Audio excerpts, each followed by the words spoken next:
اب جب وہ اس نے دی ایگریمنٹ ہوا اور اس ایگریمنٹ کے بعد وہ معاملہ جو تھا وہ اس لیے رک گیا کہ اس کی زمین کے جو ایگریمنٹ ہو اس کے مطابق پیسے نہیں دیے. قبضہ لیا, آپ کو پلاٹنگ کر دی, لینڈ پرووائڈر کو پیسے ہی نہیں دیے, وہ چلا گیا اسٹے میں, اس نے آپ کو کام کرنے سے روک دیا. آپ لوگ سارے افیکٹیز آ گئے, پیسے بھی لگا دیے, استعمال بھی ہو گئے. جب کام کرنے کے لیے رہنے کے لیے کیا ہے, ایکسٹرا تو آپ لوگوں کے پاس پیسے تھے نہیں کہ آپ کوئی بزنس کے لیے رہنے کے لیے لے رہے تھے, آپ نے رہنا تھا. آپ نے جب رہنے کے لیے کام شروع کیا آپ کو روک دیا گیا. تو یہ ساری باتیں وہ تھی جو اصل ایشو ہے, جس کو ہم نے ریزالو ویسے کیا کہ ہم نے اس لینڈ پرووائڈر کا ڈسپیوٹ ان تینوں بندوں کے ساتھ, جس میں کمپنی علی اکبر, عبد الرحمان اور عثمان, تین ہی تھے نا, ان تینوں کے ساتھ جو ڈسپیوٹ تھا وہ ہم نے سارٹ آؤٹ کیا رات کو.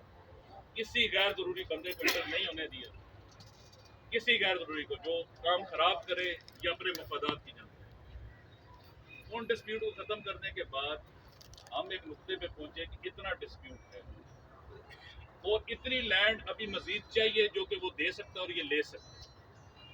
تو فائنلی انہوں نے اپنی امانگی سے یہ بات مانی, اس اسٹیپ پہ آئے آخر کا کہ وہ 80 کنال اس سے زمین لیں گے. پہلی بات.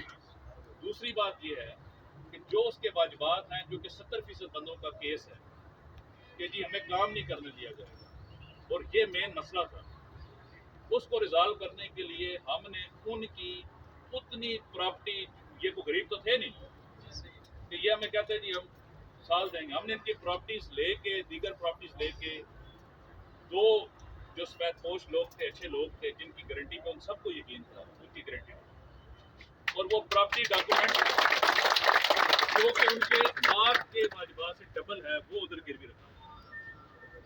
ٹھیک ہے, تاکہ اس میعاد میں وہ رہے, ان کو یہ ڈر خوف رہے کہ میری پراپرٹی زیادہ ہے اور میں دینے کا ہوں. لینڈ پرووائڈر کو جب یہ ملا, اس نے کہا میں آئندہ سے کام کرنے سے کسی بندے کو روکوں گا نہیں. آپ کا وہ جو مسئلہ ہے انشاءاللہ حل ہوگا. ٹھیک ہے, وہ آج بیٹھ کے ہم دیکھیں گے کتنی اپلیکیشنیں ہیں, کیا معاملہ ہے. میں اب سب کو بولنے کا دیتا ہوں, اس میں جن کی ہیں وہ 80% ہم نے جو ڈیٹا میں نکالا 80% یہی کیس, سیم کیس کہ جاتا ہوں فلاں مجھے روک دیتا ہے, فلاں مجھے روک دیتا ہے, فلاں مجھے